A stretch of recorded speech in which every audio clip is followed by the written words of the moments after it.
Hello, hi, welcome back to my YouTube channel Sai Spoorthi. ಎಲ್ಲರೂ ಚೆನ್ನಾಗಿದ್ದೀರಂತ ಭಾವಿಸ್ತಾ ಇದ್ದೇನೆ.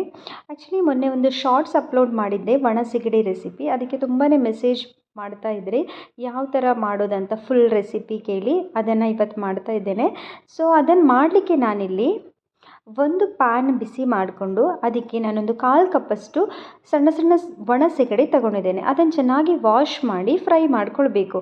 ಫ್ರೈ ಮಾಡಬೇಕಾದ್ರೆ ಈ ಒಣ ಸಿಗಡಿಯ ನೀರಿನಾಂಶ ಹಾಗೂ ಅದು ಕ್ರಿಸ್ಪಿನೆಸ್ ಬರಬೇಕು ಹಾಗೂ ಕಲರ್ ಚೇಂಜ್ ಆಗಬೇಕು, ಅಷ್ಟರವರೆಗೆ ನಾವು ಫ್ರೈ ಮಾಡ್ಕೊಳ್ಬೇಕು. ಇದನ್ನು ನಾನಿಲ್ಲಿ 1/4 ಕಪ್ ತಗೊಂಡಿದ್ದೇನೆ. ನೀವು ಬೇಕಾದರೆ 1 ಕಪ್ಪಲ್ಲೂ ಮಾಡ್ಕೊಳ್ಬಹುದು. ನಾನು ಇದನ್ನು ರೀಸೆಂಟ್ಲಿ ಒಂದು ಯೂಟ್ಯೂಬಲ್ಲಿ ನೋಡಿ ಕಲಿತು ಮಾಡಿರುವಂಥದ್ದು. ತುಂಬಾ ಟೇಸ್ಟಿಯಾಗಿತ್ತು. ನೀವು ಒಮ್ಮೆ ಟ್ರೈ ಮಾಡಿ. ಇದನ್ನು ನಮ್ಮ ಕರಾವಳಿ ಸೈಡಲ್ಲಿ ಎಟ್ಟಿ ಚಟ್ನಿ ಅಂತ ಹೇಳ್ತಾರೆ. ಹಾಗೂ ನಮ್ಮ ಈ ಕಡೆ ಕುಂದಾಪುರ ಸೈಡ್ ಬಂದರೆ ಇದನ್ನು ಉಪ್ಪಿನೋಡಿ, ಚಟ್ಲೆ ಉಪ್ಪಿನೋಡಿ ಅಂತಲೂ ಹೇಳ್ತಾರೆ. ಆದರೆ ಇದನ್ನು ಬೇರೆ ಬೇರೆ ಶೈಲಿಯಲ್ಲಿ ಮಾಡ್ತಾರೆ.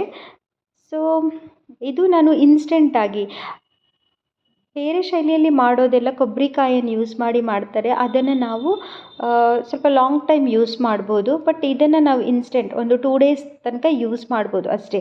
ಬಿಕಾಸ್ ನಾವಿಲ್ಲಿ ಆನಿಯನನ್ನು ಹಾಕ್ತಾ ಇರೋದ್ರಿಂದ ಇದನ್ನು ಒಂದು 2 ಡೇಸ್ ತನಕ ಯೂಸ್ ಮಾಡ್ಬೋದು ಅಷ್ಟೇ. ನೋಡಿ, ಇವಾಗ ಚೆನ್ನಾಗಿ ಫ್ರೈ ಆಗ್ತಾ ಇದೆ. ಇದು ಫ್ರೈ ಆಗುವಾಗ ಒಂದು ಸ್ಮೆಲ್ ಬರ್ತದೆ. ಆ ಸ್ಮೆಲ್ ಯೂಶ್ವಲಿ ಯಾರೆಲ್ಲ ಸೀ ಫುಡ್ಡನ್ನು ಲೈಕ್ ಮಾಡ್ತಾರೆ ಅವರಿಗೆ ತುಂಬಾ ಇಷ್ಟ ಆಗುತ್ತೆ. ಈ ಟೈಮಲ್ಲೇ ಇದನ್ನು ತಿನ್ನಬೇಕು ಅನಿಸುತ್ತೆ. ಅಷ್ಟು ಚೆನ್ನಾಗಿ ಸ್ಮೆಲ್ ಬರುತ್ತೆ. ನೋಡಿ, ಇವಾಗ ಇದು ರೆಡಿ ಆಗ್ತಾ ಬಂದಿದೆ. 1/4 ಕಪ್ ಇದ್ದದ್ದು ಇನ್ನೂ ಸ್ವಲ್ಪ ಕಡಿಮೆ ಕ್ವಾಂಟಿಟಿ ಕಾಣಿಸ್ತಾ ಇದೆ. ಫ್ರೈ ಆದ ನಂತರ ಇದನ್ನು ನಾನು ಪ್ಲೇಟಿಗೆ ತೆಗೆದಿಟ್ಕೊಳ್ತೇನೆ. ಇದನ್ನು ಪ್ಲೇಟಿಗೆ ತೆಗೆದಿಟ್ಕೊಂಡ ನಂತರ ಸೇಮ್ ಪ್ಯಾನಲ್ಲಿ ನಾನು ನೆಕ್ಸ್ಟ್ ಆನಿಯನ್ ಫ್ರೈ ಮಾಡಲಿಕ್ಕಿದೆ. ಸೊ ಸೇಮ್ ಪ್ಯಾನಿಗೆ 1.5 ಸ್ಪೂನಷ್ಟು ಕೊಕೊನಟ್ ಆಯಿಲನ್ನು ಹಾಕ್ತಾಯಿದ್ದೇನೆ. ನೀವು ನಿಮ್ಮ ಇಷ್ಟದ ಆಯಿಲನ್ನು ಯೂಸ್ ಮಾಡ್ಬೋದು. ನನಗೆ ಪರ್ಸ್ನಲಿ ಕೊಕೊನಟ್ ಆಯಿಲ್ ಇಷ್ಟ ಆಗಿರೋದ್ರಿಂದ ಕೊಕೊನಟ್ ಆಯಿಲ್ ಯೂಸ್ ಮಾಡ್ಕೊಳ್ತೇನೆ. ಬಟ್ ಕೊಕೊನಟ್ ಆಯಿಲಲ್ಲಿ ಮಾಡಿಕೊಂಡ್ರೆ ಸ್ವಲ್ಪ ರುಚಿ ಜಾಸ್ತಿ ಆಗಿರುತ್ತೆ.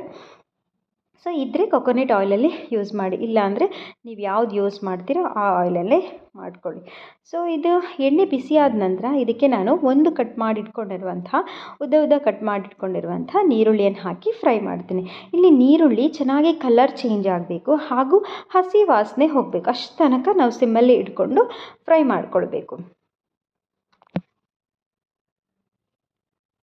ಇದನ್ನು ನಾವು ನಮ್ಮ ಕುಚ್ಚಲಕ್ಕಿ ಗಂಜಿಗೆ, ಬಿಸಿ ಬಿಸಿ ಕುಚ್ಚಲಕ್ಕಿ ಗಂಜಿಗೆ ಈ ಚಟ್ನಿಯನ್ನು ಹಾಕಿ ತಿಂತಾಯಿದ್ರೆ ತುಂಬಾ ಟೇಸ್ಟ್ ಆಗುತ್ತೆ. ಹಾಗೂ ಇಲ್ಲಾದರೆ ನೀವು ವೆಜಿಟೇಬಲ್ ಕರಿ ಅಥವಾ ಏನಾದರೂ ಮಾಡಿದರೆ ಅದಕ್ಕೆ ಸೈಡ್ ಡಿಶ್ ಆಗಿಯೂ ಉಪಯೋಗಿಸ್ಬೋದು. ಇವಾಗ ನೀವಿಲ್ಲಿ ನೋಡ್ತಾ ಇರ್ಬೋದು, ಆನಿಯನ್ ಕಲರ್ ಚೇಂಜ್ ಆಯಿತು, ಹಸಿ ವಾಸನೆ ಎಲ್ಲ ಹೋದ ನಂತರ ಇದಕ್ಕೆ ನಾನು 1.5 ಸ್ಪೂನಷ್ಟು ಅಚ್ಚ ಖಾರದ ಪುಡಿ ಹಾಕ್ತಾ ಇದ್ದೇನೆ. ನೀವು ಬೇಕಾದರೆ ನಿಮ್ಮ ಹತ್ರ ಯಾವ ಮಸಾಲ ಇದೆ ಅದನ್ನು ಹಾಕ್ಬೋದು. ಅದನ್ನು ಹಾಕಿ ಒಂದು ಸಣ್ಣ ಗಾತ್ರದ ಲಿಂಬೆ ಹಣ್ಣಿನ ಸೈಜ್ನ ಹುಣಸೆ ಹಣ್ಣನ್ನು ನೆನೆಸಿಟ್ಟಿದೆ, ಆ ರಸವನ್ನು ಹಾಕಬೇಕು. ಅದನ್ನು ಹಾಕಿ ಎಲ್ಲವನ್ನು ಚೆನ್ನಾಗಿ ಮಿಕ್ಸ್ ಮಾಡ್ಕೊಳ್ಬೇಕು. ಇದು ಮಿಕ್ಸ್ ಆದ ನಂತರ ಇದಕ್ಕೆ ನಾವು ಇಲ್ಲಿ ರುಚಿಗೆ ತಕ್ಕಷ್ಟು ಉಪ್ಪನ್ನು ಹಾಕಬೇಕು. ಆಲ್ರೆಡಿ ಸಿಗಡಿಯಲ್ಲಿ ಸ್ವಲ್ಪ ಉಪ್ಪಿನಾಂಶ ಇರೋದರಿಂದ ನೋಡ್ಕೊಂಡು ಹಾಕ್ಕೊಳ್ಬೇಕಾಗುತ್ತೆ. ಸ್ವಲ್ಪನೇ ಹಾಕ್ಕೊಳ್ಳಿ ಸ್ಟಾರ್ಟಿಂಗಲ್ಲಿ. ನಾನು ಪಿಂಕ್ ಸಾಲ್ಟ್ ಯೂಸ್ ಮಾಡ್ತಾ ಇದ್ದೇನೆ. ನೀವು ಯೂಸ್ ಮಾಡುವಂಥ ಸಾಲ್ಟನ್ನು ನೀವು ಹಾಕ್ಕೊಳ್ಬೋದು. ಹಾಕಿ ಚೆನ್ನಾಗಿ ಮಿಕ್ಸ್ ಮಾಡಿ ಇದಕ್ಕೆ ನಾನು 1/4 ಕಪ್ಪಷ್ಟು ಹಸಿ ಕೊಕೊನಟನ್ನು ಹಾಕ್ತಾ ಇದ್ದೇನೆ. ಹಾಕಿ ಇದನ್ನು ಫ್ರೈ ಎಲ್ಲವನ್ನು ಮಿಕ್ಸ್ ಮಾಡ್ಕೊಳ್ಬೇಕು. ಎಲ್ಲ ಒಂದಕ್ಕೊಂದು ಮಿಕ್ಸ್ ಆಗಬೇಕು. ನೋಡಿ, ಈ ಥರ ಮಿಕ್ಸ್ ಆಗಬೇಕು. ಮಿಕ್ಸ್ ಆದ ನಂತರ ಇದಕ್ಕೆ ನಾವು ಫ್ರೈ ಮಾಡಿ ಇಟ್ಕೊಂಡಿರುವಂತಹ ಸಿಗಡಿಯನ್ನು ಹಾಕಬೇಕು. ಸಿಗಡಿಯನ್ನು ಹಾಕಿ ಇದನ್ನು ಚೆನ್ನಾಗಿ ಎಲ್ಲವನ್ನು ಒಮ್ಮೆ ಸೇರಿಸಿ ಮಿಕ್ಸ್ ಮಾಡಬೇಕು. ಈಗ ಇದು ಆಲ್ಮೋಸ್ಟ್ ರೆಡಿ ಆಗಿದೆ. ನಾನು ಇದಕ್ಕೆ ಸ್ವಲ್ಪ ಕೊತ್ತಂಬರಿ ಸೊಪ್ಪನ್ನು ಕಟ್ ಮಾಡಿ ಹಾಕ್ಕೊಳ್ತಾ ಇದ್ದೇನೆ. ಫ್ಲೇವರ್ ಚೆನ್ನಾಗಿರುತ್ತಂತ ಹಾಕ್ಕೊಳ್ತಾ ಇದ್ದೇನೆ. ನೀವು ಸ್ಕಿಪ್ ಕೂಡ ಮಾಡ್ಕೊಳ್ಬಹುದು. ಇವಾಗ ಈ ರೆಸಿಪಿ ರೆಡಿ ಆಗಿದೆ. ನೋಡಿ, ತುಂಬಾ ಟೇಸ್ಟಿ ಆಗಿರುತ್ತೆ. ಒಮ್ಮೆ ಟ್ರೈ ಮಾಡಿ ನೋಡಿ. ಇಷ್ಟ ಆದರೆ ಲೈಕ್ ಮಾಡಿ, ಶೇರ್ ಮಾಡಿ, ಸಬ್ಸ್ಕ್ರೈಬ್ ಮಾಡಿ. Thank you.